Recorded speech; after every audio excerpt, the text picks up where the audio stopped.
מתמלאים מים וציפורים קיבלו אוויר בגוף.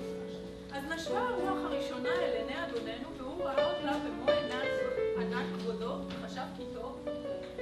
הוא לא חשב באותו רגע על בני אדם לרוב, אבל הם כבר התחילו לחשוב על עצמם בלילים, וכבר החלה מתרקמת בליבם מזימה על מרעוב. כשאדוננו חשב בתחילה על הלילה, הוא לא חשב על שינה. כך יהיה מאושר, אמר בליבו אלוהים הטוב. אבל הם כבר היו לרוב, אלוהים הטוב. מי כתב את זה? כתוב כאן למעלה, חבורת לקראת. נתן זך, יהודה עמיחי, דוד אבידן, אריה סיוון, משה דור וגרשום שקד. יישר כוח, בחור צעיר. תזכה למצוות ותשמור על עצמך, וכשאריה שואג תברך. אני חושב שהציבור צריך לדעת שיש יותר מדרך אחת לכתוב שירה. זה נשמע יותר כמו דיבור של מחשבות מאשר שירה. בדיוק הנקודה.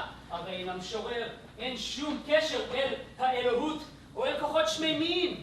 בקושי יש לו קשר על עצמו, וגם זה לא תמיד. אז מה אתה אומר? ששירה היא ביטוי עצמיותו של הכותב ותו לא? כן. שכל אדם באשר הוא יכול לכתוב שירה? נכון, בדיוק. אני לא בטוחה שהחבר'ה בקפה יסכימו. אני אומר שהם כובלים את השירה למה שהם מכירים, והופכים אותה למקבילית המוחות, ולמעשה שוכחים למה התכוון המשורר. זה לא כל כך פשוט כמו שאתה מתאר את זה. השירה מדברת את שפת הלב, שפת האדם. זה לא טבעי לכתוב ככה. שם לוהט ירח כנשיקת טבחת, שם שקמת הפיל ענף לי כמטפחת. אם מדבר ככה, תגידו לי, יותר גרוע. כאשכול העיניו אל עיניי את נמחצת. זה מאולץ, קדימה, נו. אתה יוצא נגד תרבות שלמה? בכלל, אם כבר מדברים על תרבות, שום משורר שמחשיב את עצמו בהיסטוריה לא כתב בשביל פוליטיקאים. להפך. לאה? האורח שלך, הבחור הצעיר, הוא איש בשורות. את ראית את זה? אנחנו לא מרשים להפיץ כאן חומר תעמולה. אתה חושב שאתה מחזיק את המפתח לשירה העברית, שמי שלא כותב כמוך לא שווה כלום? אני חושב שאני לא צריך להטריח את עצמי לקרוא על חבורה של חתרנים שחושבים ששירה ולוח מודעות זה אותו דבר. למה לא סיפרת לי? התכוונתי, לא יצא לי. אתה יוצא כאן באמירות חריפות כלפיי. החרוז המאולץ בשירתה של גולדברג והמבנה המלאכותי יוצרים שירה מאובנת ומזויפת? אני מצטער. ככה אתה רואה אותי? השירה היא זרם חופשי של מחשבות האדם. רק מי שלא יכול לבטא רגש כופר לה מבנה כל כך מלאכותי וצר. אני מבינה. חצוף ירושלמי! בא ללמד אותי על שירה עברית. לקח את האוטובוס הראשון, חזרה לירושלים. אתה וחבורת לקראת שלך. אלתרמן, בוא נלך. תניחי לי! אני לא רוצה לעזור עד שהטמטום הזה מסתלק מכאן! בשביל זה טרחת להגיע הנה! לא הצליחה! חשבתי שיש לך יותר שכל בקוקות! אבל כנראה שהצטרפת לחבורת הטמטום הזאת! מספיק, אלתרמן, מספיק. אל תתרביצי לה! מה קרה לכם אנשים? מגיע משוגע ואומר שהוא משיח וכל האנשים יפלו לעצם! חצי, בוא נוצא במשהו. טמטום אני אומר לך, מגיע בחבורות! בתלבושת של חוכמה! חבורת לקראת מה? לקראת מה אני שואל אותך? לקראת כיליון! כלבים!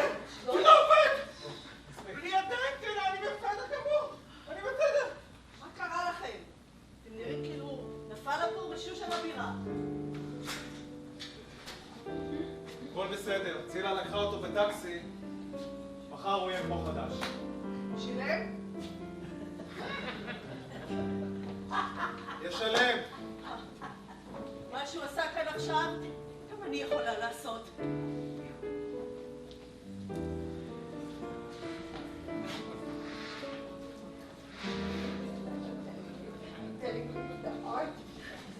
רציתי לדבר איתך, לא יצא לי. אז עכשיו יצא לנו.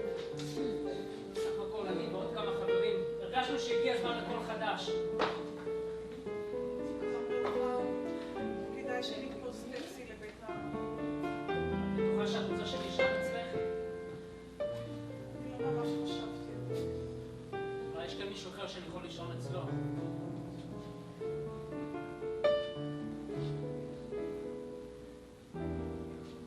לאה, בואי, אני אלווה אותך הביתה. לילה טוב. לילה טוב, לאה, לילה טוב. לילה טוב, לאה. חבר'ה, יש לי מקום על פרץ חיות. יש לי מקום מאוד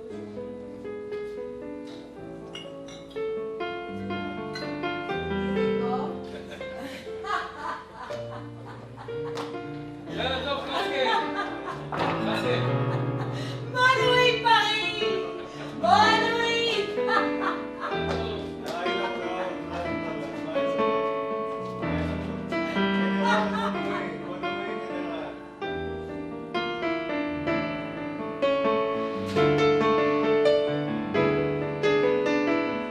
עוד כן, מה העניינים? מחר עוד יום, תבוא מחר לנגן גם כן, בסדר? תבוא מחר. לילה טוב, מותקי, לילה טוב. לילה טוב. כולם הלכו. כן. היי, חצקן. התעייפתי. אז תעלי לישון, אני אגמור לסדר פה, ואני אבוא למעלה גם לישון. כסף בגרמניה. אני לא כועס תקווה.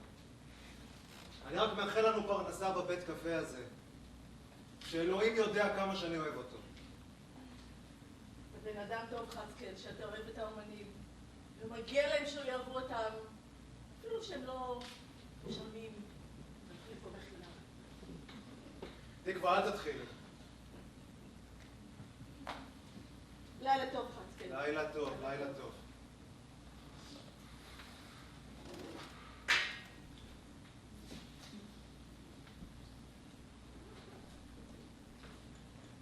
אני רוצה תמיד עיניים, לראות את יפי העולם, ולהלל את היופי המופלא הזה שאין בו דופן, ולהלל את מי שעשה אותו יפה להלל, הוא מלא, כל כך מלא יופי. ואינני רוצה לעולם להיות עיוור לפי העולם כל עוד אני חי. אני אוותר על דברים אחרים, אבל לא אומר די לראות את היופי הזה שבו אני חי, ושבו ידיי מהלכות כמו אוניות, וחושבות ועושות את חיי באומץ, ולא פחות מכן, בסבלנות. בסבלנות בלי די. ולא אחדל מהלל, כן להלל לא אחדל, שלא יאמרו הוא נפל, אלא הוא קם. להלל בעיניים אחרונות, את שלהלל לא יחדל.